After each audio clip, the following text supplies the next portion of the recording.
After this mom had dropped her daughter off at daycare in New Albany, Indiana, her son was due to spend the day at another location, but instead she headed straight to work, with her baby boy still in his infant seat.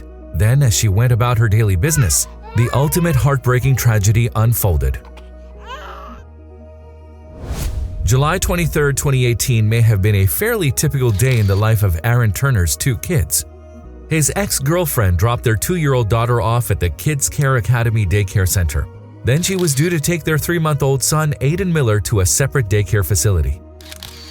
But Miller's mom, who hasn't been named, missed the stop for her baby's drop-off, which was only about 2 miles from her daughter's stop. Instead, she drove straight to work at the Express Care facility in New Albany, Indiana. She pulled up in the parking lot and headed inside the building. There was nothing particularly outstanding about the day, with New Albany located in the very south of the state just across the border from Louisville, Kentucky. In fact, it wasn't even a particularly hot one for the middle of summer. Indeed, the top temperature was recorded at 78 degrees Fahrenheit. But while Miller's mom went about her day in the care center, something was happening in her car that she hadn't realized. Dropping him off at daycare hadn't been the only thing she'd forgotten that day. She had allegedly missed that he was still strapped in his infant seat. Now, unpleasant things happen when cars are parked in the sun, even when the weather isn't especially hot. With the sun continually beating through the windshield, the air inside the vehicle starts to heat up. Within about 10 minutes, a car's internal temperature can reach upwards of 110 degrees Fahrenheit. It was only as she finished work, however, that Miller's mom realized her mistake. She returned to her car in the parking lot at the end of her shift at about 4:30 p.m. When she opened the door to the vehicle, she reportedly was greeted by a smell that she wasn't able to identify. As Turner explained to Wave 3 in July 2018, she said she opened the door and was like, "What is that smell?" And she noticed Aiden was still in the back seat. The 3-month-old had been left alone in the car all day, and as the temperature inside climbed, a tragedy had unfolded.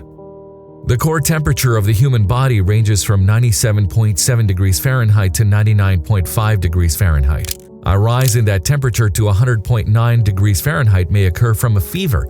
A significant increase in body temperature to 104 degrees Fahrenheit and higher, however, can cause heat stroke, the results of which can be dire.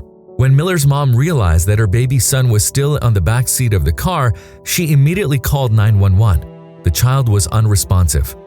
She grabbed her baby and hurriedly took him into the medical center where she had just finished her shift. Staff desperately tried to revive the infant.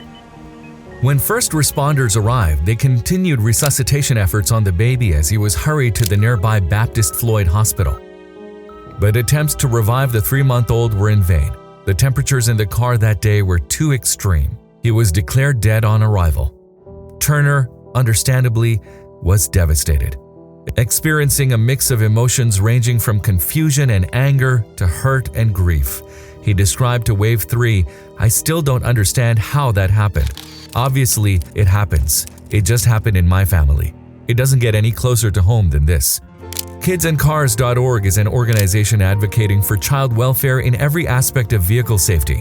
At the time of Miller's accident, 28 children had suffered confirmed heat stroke deaths after being left in hot cars in the United States in 2018.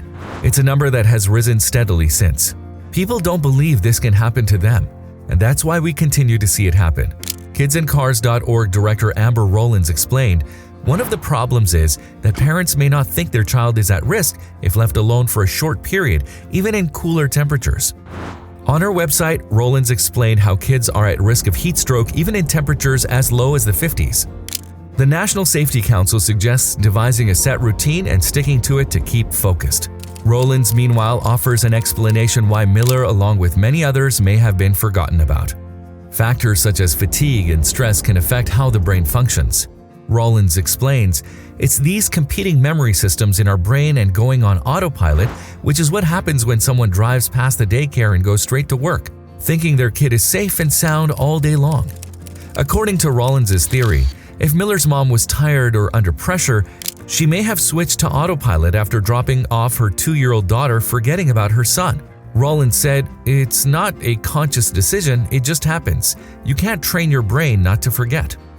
The National Safety Council told kidsandcars.org that it was deeply concerned that despite increased public awareness, we're just a single tragedy away from a level we hope never to reach again.